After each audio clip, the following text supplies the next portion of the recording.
It's not clear what it means. So we can't always think that phrases like the most perfect conceivable F are always meaningful. Sometimes they are meaningful. The most perfect conceivable triangle, it means one whose angles are precisely 180 degrees. But the most perfect conceivable moral being, what does that mean? It's not clear that it's so well defined. So that's what I think is wrong with it. But it's like many a philosophical argument. Just because you can't refute it, it doesn't mean you should take it all that seriously, especially if, form your common sense beliefs on the basis of it. All right, so much for the ontological. Yes, right, that's the ontological argument. Now, how about the other ones? Well, here's one I like. People think, I think psychologically this is quite important to people. That's why this argument is probably more important psychologically. People think, without God, life is meaningless. Where is meaning? Right? It's just an empty charade of, pointless and purposeless, valueless, going from one thing to the next. Well, the first reply to make to that is you don't necessarily need to seek the meaning of life outside of life. Here's the premise, the assumption of that argument. Without there being a being outside of human life would have no meaning. So the meaning of human life must be conferred by another being. Here's my question. What gives the meaning to that being's life? Right? How does his life, God's life, derive meaning? Well, here's a dilemma, right? Either God's life has meaning intrinsically just by his existence, or not, right? Well, if it does, then it's possible to have a meaningful life intrinsically.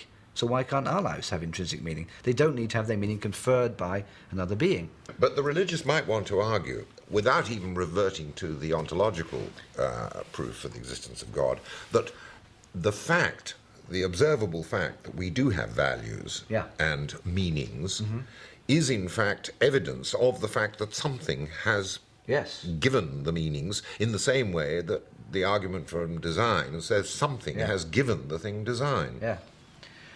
Well, I think there are 2 points there. One point is that the existence of values itself is an argument for the existence of God, like an evidence argument. Another point, though, altogether, is the idea that morality can only have a foundation if it's based on God's commands or God's desires, God's wishes. Right, now you started with the first one, of course. The thing to say about that is there's just no reason to think that the existence of values in human society depends on the existence of God. I mean, why should it? There's just no clear logical argument for one thing. Any more than the existence of ears, is a reason. I mean, there are various aspects of human life. There's art, there's value, there's family, there's all sorts of things that we take to be valuable. Why does any of these require that we postulate God to explain their existence? A more worrying question for many people is they don't see that morality can have any foundation, can have any absoluteness, unless there's a God to certify it, legitimate it. You can see that point. It's a point that was discussed by Plato long ago in the Euthyphro argument. And he makes, what I think Socrates makes, a completely compelling case, a refutation of that argument. And it simply goes as follows. The argument, you see, goes like this. Suppose you take as a moral principle, it's wrong to steal. People say, now, why is that wrong? Why is it wrong to steal? Answer, because God says it's wrong to steal. God commanded that you should not steal. Okay. The point that Socrates makes in that dialogue is to say, well, how can God give this moral rule a foundation? Either the moral rule is itself intrinsically a sound moral rule, or it can't be given soundness and legitimacy from an external command. Suppose, for example, we had the rule, it's right to murder. And somebody said, that's not right. Murder is wrong. And somebody said in reply, but God says it's right to murder. That doesn't convince you that it's right to murder. If God says that something is right which isn't right, God's wrong. Right? He can't make something right just by saying it's right. What God has to do is reflect what's right in his commandments. So that's what he really does. It is wrong to steal, wrong to steal and wrong to murder. So God says that it's wrong, and he's right to say that. Why? Because it is wrong in the two cases. He doesn't make it wrong by saying it.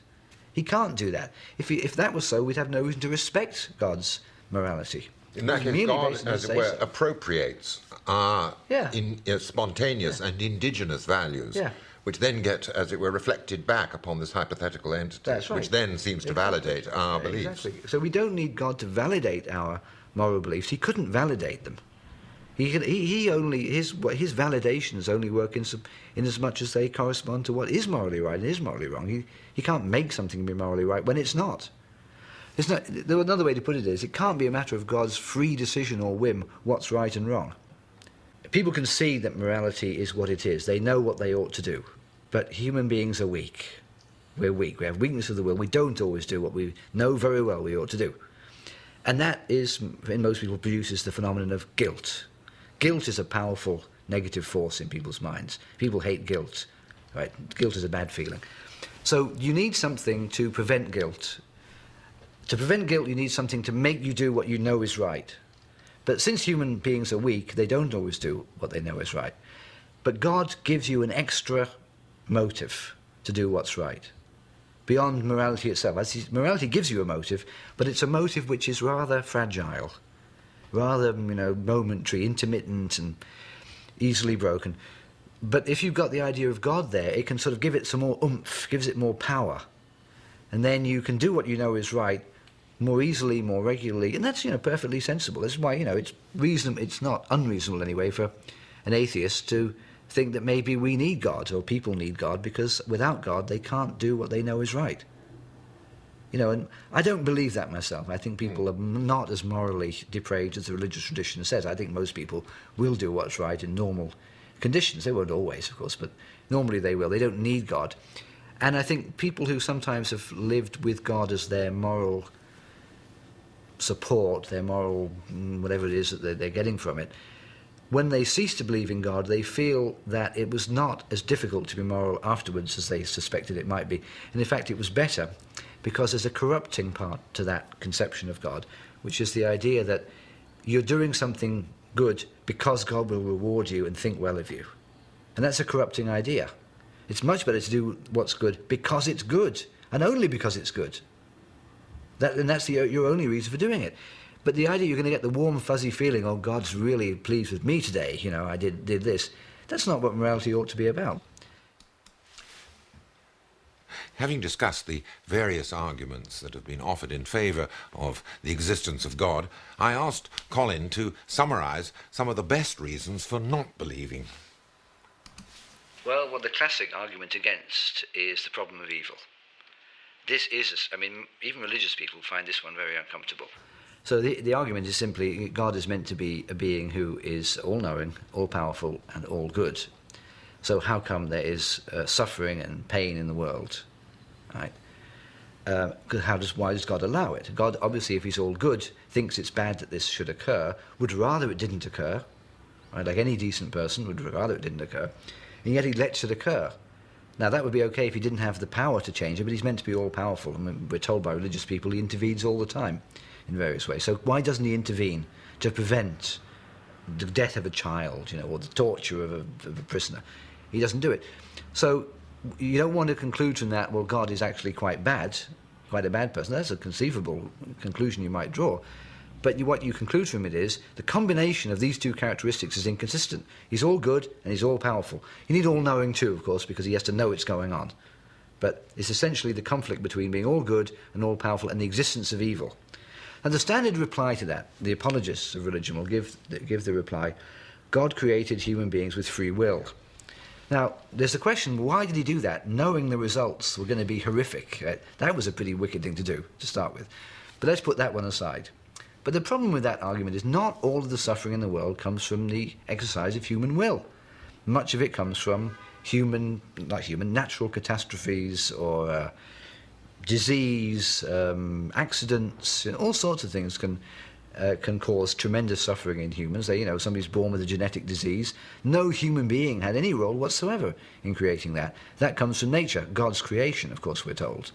So God created a world in which it was inevitable there'd be tremendous suffering on the part of completely innocent human beings. But there might be religious arguments to the effect that he created this obstacle course for his created creatures endowed with free will in order to bring out the best in them. And I always find this one, to me, it brings out to me the sort of hard-hearted, immoral side of this way of thinking about things. Because just think about what's being said when somebody says that. You've got the innocent child with some terrible disease, And God's up there saying to himself, I really need to test some people here. They need to put the obstacle course needs to be put there. Let me pick on this little 2-year-old girl, put her through this terrible ordeal, and I'll test the other people. I mean, if any human being said to you that's what they'd done, suppose I decided, in my wisdom, I need to test some people here. I need to improve their moral characters. So I'm going to do this terrible thing to their child, you know. You'd think I was the wickedest person in the world to do that. Well, why isn't God? If that's what God does, I have no respect for him. I think that's a wicked thing to do. God shouldn't do that. If God cares about human beings, he should not allow that to happen. Having discussed the arguments both for and against religion, we turned to speculation as to the reason why so many people still had a need to believe. I don't think anybody has any very good ideas about why this is, especially why they believe in it to the extent that they do. What I would speculate about it is, I think it's less to do with the idea of death and survival of death and rewards in heaven and punishment in hell. I think it's a sort of cosmic loneliness. I think that's what's behind it. It's hard for people to accept that we are alone and that nobody cares outside of us. I think there's a kind of constitutive reason for that, which is human consciousness is essentially sealed off from other consciousnesses. Mine is sealed off from you. We only know each other indirectly through the symptoms of the body, and yet we yearn to be in contact with other people. Love is a lot to do with that.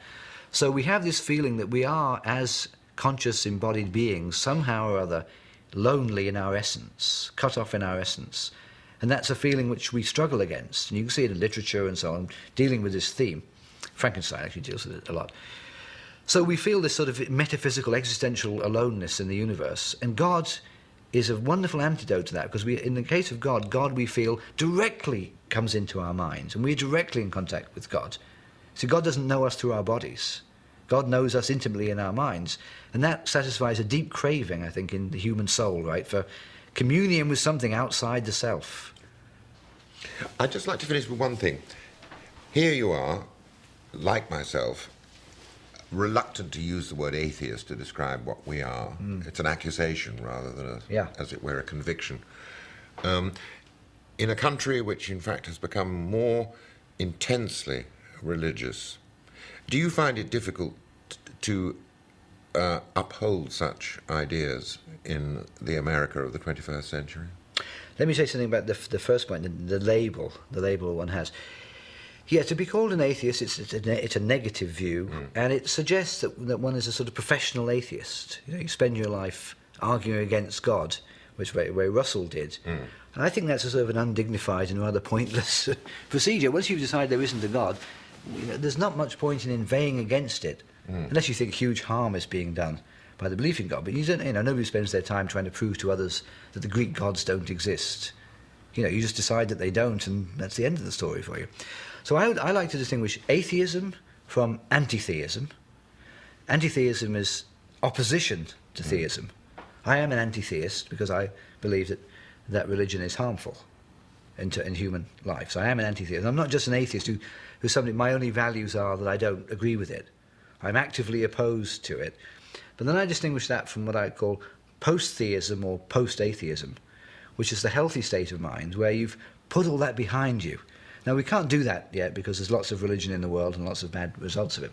But to me, the ideal society would be one in which the question of religion didn't really arise for people, or if it did, it wasn't a heavy question for them.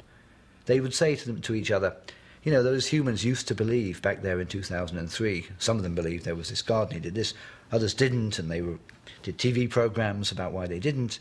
What a funny debate that was, So it would be a post-theist society where it wasn't an issue.